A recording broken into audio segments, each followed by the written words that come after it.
Hey there guys, welcome back to the channel. Today we're doing just a simple video. We're doing a thing called equipment for all. So these are just a few equipment pieces which I feel can work in pretty much most commander decks. We're not covering protection equipment because I did a video on that. So these are just buffs or utility that you could find out for most decks. So let's go into it.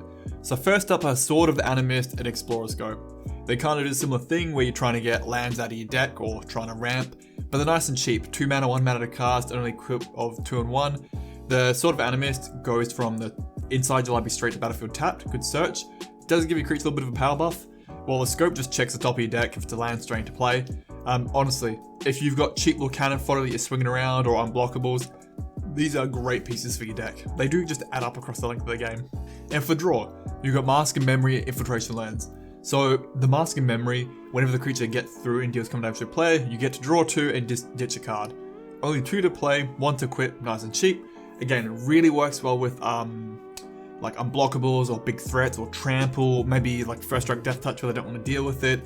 They might be willing to let it through rather than take the hit. While the lens is really cheap to play, 1 to play, 1 to equip, but if the creature gets blocked, you get to draw 2 cards. Now in some cases, your opponent might think, actually, I'd rather let you get through and I'll take the damage and let you draw 2 cards. In some cases. Or if you've got a big creature that's a big beast to get in there and fighting people, hey, you get to draw some cards for a real cheap cost too. Good old Skull Clamp. If you've got weenie tokens, hell, even if you don't, just creatures that can die. I love having tons of tokens that can line up. They can put that crown on their head, and before they do, they scream blood for the blood god, and they put it on and dead, and you draw 2 cards. I love it. Even a non-token deck, just being able to put on a creature, you know it's going to die to a board wipe to removal, it just gives you so much value. Skull Clamp is a must-have. The Cloak and the Boots. So the Cloak does give you Shroud, which is protection, but you can't target yourself. But the fact it gives you unblockable too is really good. There are a lot of scary commanders that could just go for the commander damage win, let alone just cards in your deck. And good old Boots. Non-basic land walking commander, might as well just say unblockable really, to be honest. Just any creature, it's getting through. Now, I'm a scumbag for doing this, but I love Infecting Commander. Having a non-infect deck or commander, and then chucking just one source of infect in there, people do not see it coming, and the Grafted Exoskeleton can just squeeze it a win out of nowhere. 2 commanders that really terrify me with it are the Orochi Archmage. The fact it makes a creature unblockable gives it a 2/2 buff, as well as the 2/2 buff from the Exoskeleton. It very well could one-shot someone, or good old Heartless, everyone just dies to effect, you just end the game there. Pretty funny way to end it. But what about your pinion commanders, maybe Marathon or the Wild, the Plague, the Archer commander, just anything that can deal damage with Infect is terrifying. Your pinion commanders just give all their creatures cancer and keep them weak. It is a stronger piece of equipment. Black Blade Reforged, Hero's Blade, and Sword of Vengeance. These are just strong pieces of buffing power really that stay on the board. With Black Blade, it scales based on how many lands you have, so it gets better as the game goes on longer. It's got a cheaper reduction built in for legendary creatures, aka your commander. Honestly, 2 to play, 3 to equip for a commander, and you probably with most games is getting a +7/+7 buff. That's pretty good for a lot of commanders. It gets them out of burn rage, like damage board wipe, stuff like that, and just makes them way better in combat. It's just a good thing to have. And then you got Hero's Blade. For 2 mana, it gives the creature 3/2, and it can equip itself to a legendary for free when it enters.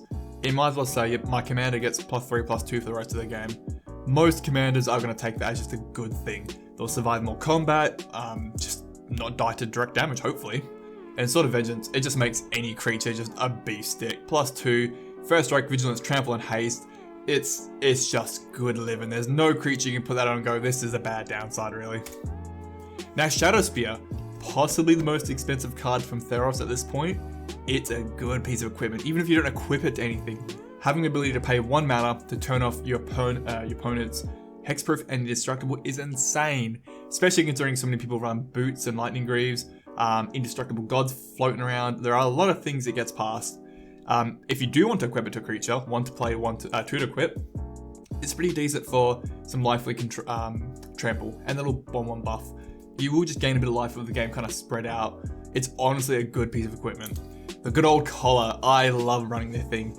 So 1 to play, 2 to equip, but to give a creature death touch and lifelink is insane. Mainly for pinging commanders or commanders that can do non-combat damage is the way to go. So I personally run it in Wrath of the Wild because you can hold everyone hostage. You say, you play a creature I don't like, I pull the trigger for 1 mana and I can instantly kill it. Or maybe you run in the Plague here, which you can just start tapping and dealing 1 damage to any creature you don't control. With Death Touch, it just gets stronger and stronger and stronger. And even Tabor Lumia, give them flying and watch them just burn the board dead. It's a thing. Let alone even if it's not on your commander, just having Death Touch and Lifelink in your deck, just spread up the life, can never hurt. Now, Helm of the Host, I get very passionate about this card all the time because I'm a believer of there is no deck it doesn't improve. Your commander, your strategy is based around your commander or the theme of the deck. Helm of the Host just says, let's turn this up to 11 and do it better. Just commanders alone that break with it are like Krenko the Mob Boss, just having 4 times the goblins in a turn. The Twin Casters, you can have 4 times the tokens in a turn. Or Aurelia, just having all these extra combats stacking up, and it's more combats every turn because the tokens stay around. Good luck to your opponent surviving that in the air alone. Or Coma. My friend runs it in his commander deck, not as a commander. And this thing cloning itself with the Helm of the Host was a nightmare. I couldn't deal with all the serpents. It can sacrifice serpents to pretty much protect itself. It was a pain.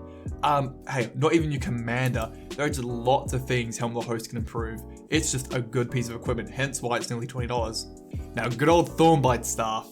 Often seen with combo plays, and for good reason, because when something dies, you get to untap it. You can do a little bit of pinging damage for some mana to try and get it going, but you just use it for the untap mechanic. If you have a commander or a deck that's quite into tapping to do effects, like maybe Marinor, we can sack a rat to make more rats, or Krenko Mob Boss to make more goblins, Ghoul-Caller Gissa, which can sack zombies to make more zombies. These kind of effects get really dirty real quick. Or even the Whisperer, if you're a commander that likes to tap to res, you can have this horrible cycle of death and rebirth just going and going. It's just, it's good. There are a lot of decks that could run Thornbite Staff. Hell, even Kiki-Jiki if you want to go full tryhard combo. Now, Blade of Selves, I remember when this came out, at first it wasn't that hot, because everyone's like 2 to play, 4 to equip, kind of high equip cost. Was about $5 back then, now it's up to 20, I want to say. It is strong. With Myriad, whenever you attack an opponent, for each other opponent that you have that you're not attacking, you make a copy of that creature that's already tapped and attacking that player or planeswalker instead. So in a 4-player game, you're basically going to get 3 copies, including the original, of a card. It's pretty good with anything that has ETB effects, and that's the idea, which a lot of decks do run. Maybe Acidic Slime, you get 2 extra copies of Acidic Slime, destroy some artifacts and lands you don't want to deal with. Avenger of Zendikar, make a huge plant army. God forbid you get a few landfall triggers in there. Muldrifter, just card advantage machine. Or even the Evening Star. You don't even care about the legend rule because it kills itself with the legend rule. They enter and you deal a ton of damage to every opponent and you gain a ton of life. Blade itself just squeezes a lot of value out of cards. I can see why it's nearly a $20 card now. Good old Rune Chanter's Pike. The thing's like 50 cents and it's pretty good in any red-blue spell slinging deck.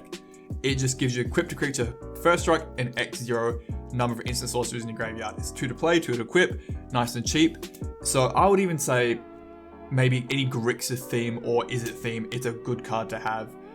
Things like the Silent Tempest is very good because you can give creatures double strike with the Rune Chanter's Pike and all the spell sling in the deck. What creatures you do run hit like a freight train, or the Kefnet decks, which just copy and reduce spells, and there's just a lot of things going on. Just pick a few creatures, hell, even Kefnet itself has got flying, just crunch your opponent.